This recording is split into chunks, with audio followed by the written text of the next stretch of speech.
But anyway, moving on, a collection that I enjoyed slightly more is the Yves Saint Laurent collection. So to talk about the Yves Saint Laurent collection, it's very interesting because first of all, Anthony Vaccarello is, as a creative director of Yves Saint Laurent, it's funny because when you think of menswear, because this is a menswear collection that I'm reviewing, he was quite, maybe not insecure is not the right word, but he felt a lot of pressure trying to fill the shoes of Eddie Slimane, which is why even though he took over in 2016, he didn't have his first menswear collection till a lot later because he was thinking exactly what would his vision for menswear be and really trying to hone in like what a vision for his Saint Laurent men would look like. He's of course known for the shapes that he uses. He uses very impeccable shapes. He likes using really luxurious fabrics, you know, really nice silks, leathers, wool.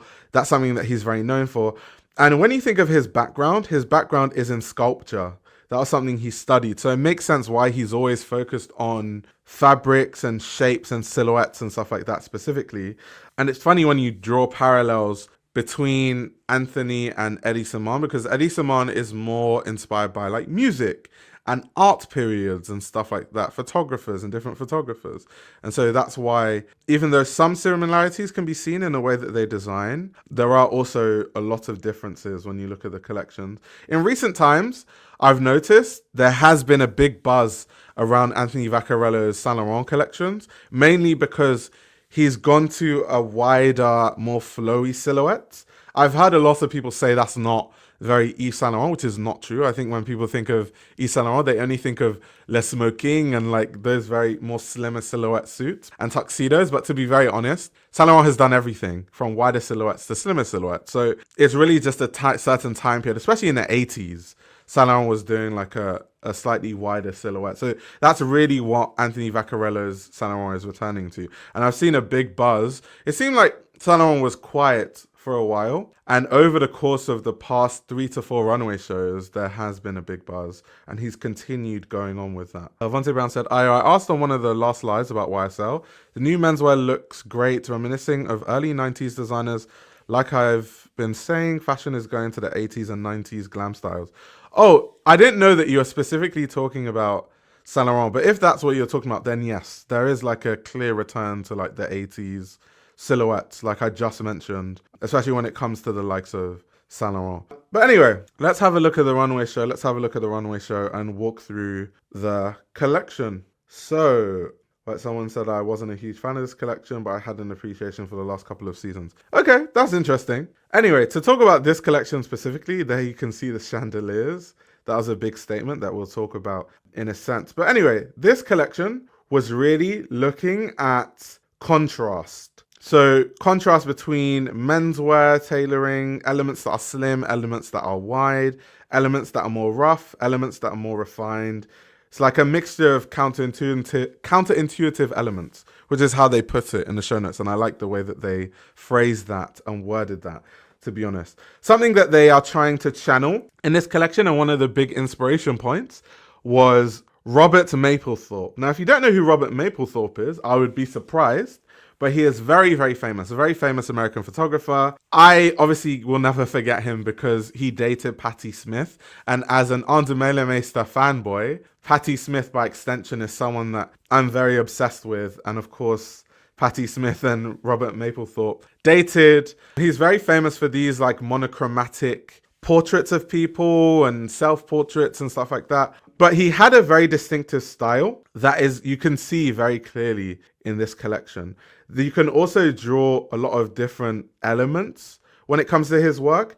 There's also the fact that Mapplethorpe actually photographed ads for a Saint Laurent 1983 men's collection. I'll see if I can get that on the screen for you guys now, actually. Even when you look at Anthony Vaccarello's Instagram, he has actually put some of these images on his Instagram page just to give you a chance to actually know what some of the inspiration is behind this collection. It says, Men's Advertising Shoot 1983 by Robert Mapplethorpe. So once again, if you Google, you can actually see more images from the shoot that he did in 1983. Here, like I said, you can see more of these looks. And this aesthetic, in addition to Mapplethorpe's actual style himself, really influenced the look of this collection. If I can show you some of the self-portraits of him, you'll see exactly what I'm talking about. So if you look here, for example, you can clearly see this style, this sort of jacket with a white shirt and a tie. This is what Anthony Vaccarello was going for. So going back to the runway show, some of the aesthetics starts to make a lot more sense. It already makes a lot more sense. Someone in the chat is saying, Mapplethorpe is my goat. He's my goat too, by extension, by association with Patti Smith. But anyway, so that was obviously one of the biggest inspirations of this collection. In the show notes, they talk about things like unexpected pairings. So of course, to me, that would be these sort of boots, these thigh-high leather boots, with the tailoring, which is very uncharacteristic of menswear tailoring. You don't see men wearing suits and then they tuck in the trousers to really, really high boots. Like, no one really does that. But it's nice, and it adds a nice contrast to menswear. When I actually saw these, the first thing that came to mind is this. Because when you think of Yves Saint Laurent, you think of the beatniks, and you think of the fact that Yves Saint Laurent made these sort of really high boots a trend for women to wear in the 1960s. Even when you look at what's on the screen right now, this is from Vogue 1963, and the text reads, "Thigh-high alligator boots are a striking feature of Saint Laurent's dead black beatnik type outfits, one of a group of way out costumes intended for sports or lounging. The girl stands in a plaster cave designed by modern sculptors. So yeah, this sort of style of sort of pointy thigh-high boots is like a serious Yves Saint Laurent signature. Even till now, Saint Laurent still sells very thigh-high boots for women because that's always been one of their signatures, right? So I like how what Anthony Vaccarello is doing is he's taking something that is very these sort of high, pointy boots for women, something that's very characteristic of what we associate with Yves Saint Laurent historically, and making it more modernized for men and turning it into sort of a menswear thing and making it sort of a menswear staple. I enjoyed that. So when I saw those boots, I was like, oh, this is like a version of the original Yves Saint Laurent boots, but for men, modernized. I like that. I really did enjoy that. Where do I find the show notes? On Show Studio's website. I always say, but if you go on Show Studio's website, you can see the show notes there. So yeah, so they're channeling.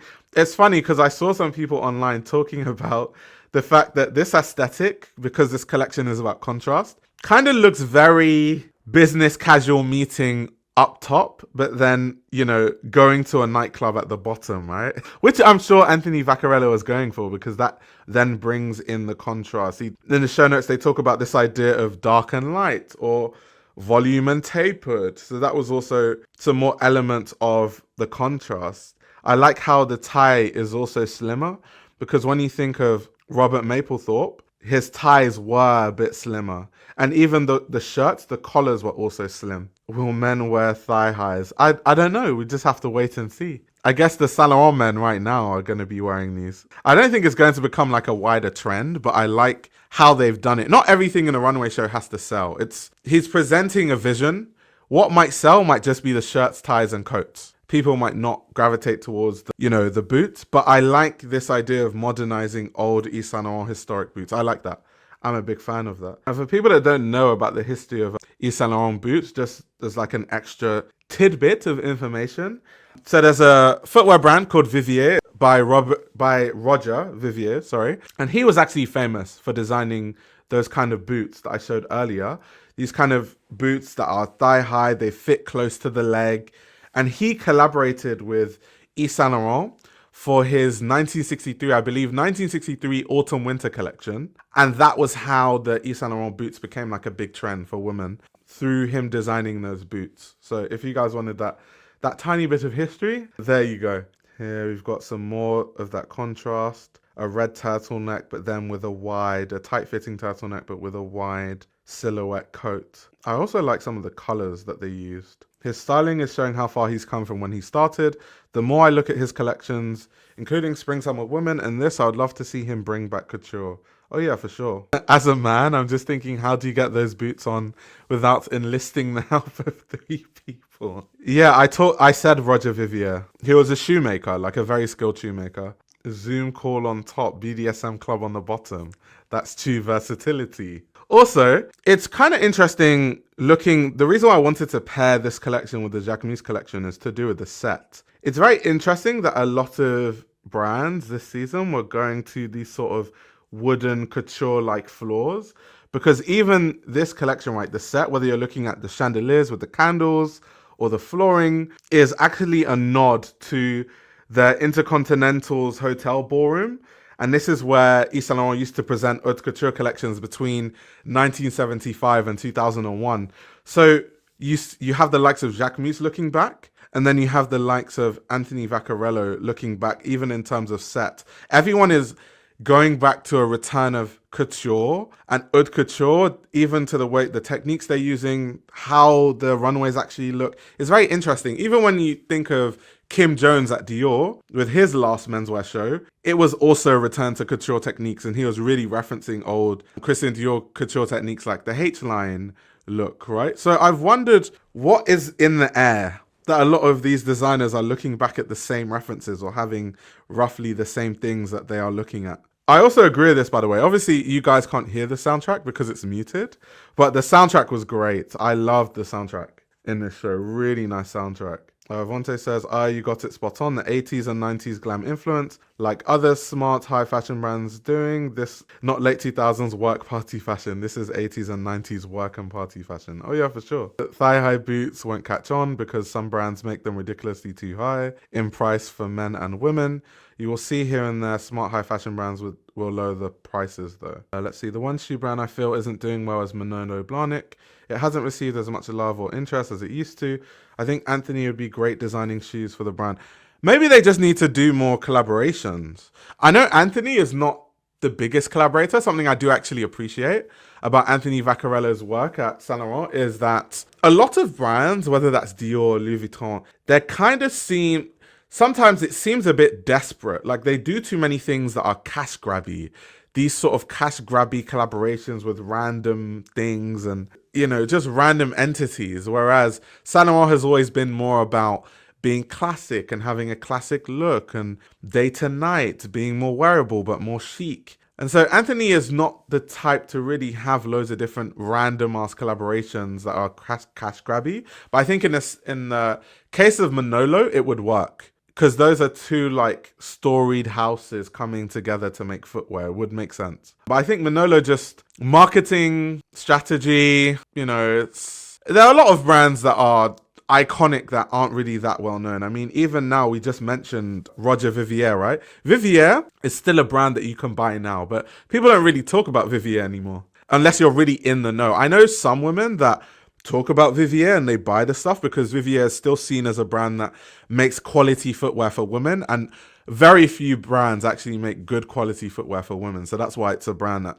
people in the know really talk about, but people don't really talk about that brand. People don't know about that brand, even though it's so iconic historically. If you read about fashion history, the people that Roger worked with and, you know, the trends that he created with different couturiers.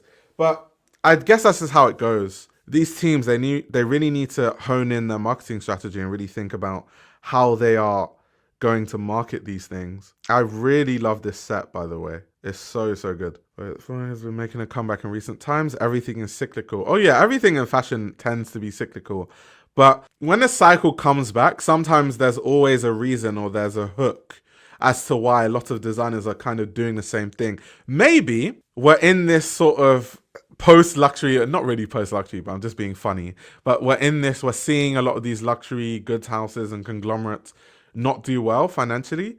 And so a lot of brands now are deciding to go and return back to the essence of what these brands represented in the past, which is why we are seeing a lot more designers talk about things like couture techniques, the set. Oh, this is how the sets used to look when they used to show the haute couture collections. Even in the case of Saint Laurent with this collection, that tends to be the case. So I wonder if that's the reason why designers are having a return to that. Really nice set. Let's have a look at some of the looks close. Imagine if the big houses had a group chat and decided together what to talk about in the next collection. That would be insane. That would definitely be insane. I mean, something that happens a lot is these brands use the same trend forecasters. So then what happens is they end up jumping to the same conclusions, especially when it comes to colors. That's why it's very easy to do a trend report as a journalist, because a lot of brands will use red in one season and then you can just be like, oh, red is in season. A lot of brands will use purple because on, I don't know, SN, they've decided that a certain Pantone of purple is the color of the year. So every designer is like, whatever you do, just make sure you put that purple in one of the looks in the collection. So that's why it's very easy to do like trend reports. The other day we were talking about escapism on Discord. I think there is a combo that includes nostalgia, romanticism, and fantasy that has been appealing lately. Yeah, I totally agree with that. I agree with that for sure. Anyway, let's have a look at this 80s nightclub at the bottom, Robert Mapplethorpe at the top collection. Really nice though. I love these sort of wider silhouettes. I do like, what do you guys prefer? Do you guys prefer the slimmer fitting Saint Laurent silhouette or the wider fitting silhouettes? What do you guys prefer? I'm curious. Let me know in the chat. Nice coats in different colors. I wish there was more information on the fabrics used. I'd really want to know what fabrics they used. That's a really nice coat. The layering and styling is really on point. And I like how they've worn the sunglasses. It reminds me of, you know, when people go to the club and they've been doing drugs, so they wear sunglasses because they don't want you to see their eyes looking bloodshot or their eyes going all over the place. You know, when people do like MDMA or something like that, their eyes are all over the place. So that's why they wear sunglasses. It's kind of a double thing because you look more chic, but at the same time, you don't look absolutely crazy with your eyes looking all over the place. So that was what I thought about when I saw all the models wearing sunglasses that look like that. People are saying in the chat that they prefer... Okay, some people are saying wider, some people are saying the slimmer fit. Interesting, but more people are saying oversized than people saying the slimmer fit. Here again, we have this idea of the contrast. You got the wide with the power shoulders, but then this really slim fitting roll neck at the top there. I love this color, really nice. Yeah, as you guys can tell, I'm a big fan of this collection. I don't talk about Saint Laurent a lot, so it's good that I have a chance to talk about Anthony Vaccarello and Saint Laurent. Or this is, once again, these are the more Robert Mapplethorpe looking looks. Like this is a very Robert Mapplethorpe look here. Yeah, I don't really talk about Saint Laurent, but I've always been a fan of what Anthony Vaccarello is doing, to be fair. Fernando says, I prefer wide silhouettes. They're much more comfortable. True. Vontae says, I think some desperate designers reach out to publications to hype stuff, especially how some have been trying to hype skinny jeans coming back. It won't work. 80s and 90s back in. More materials cost more. Yeah. I mean, I'm not sure if that still happens now, but so something that used to happen, you guys might not know this, but because now we're in the digital age, so it's a bit different. But there was a time when Vogue had so much power that Vogue would suggest to designers a color to use or like a certain silhouette to use, at least in one look.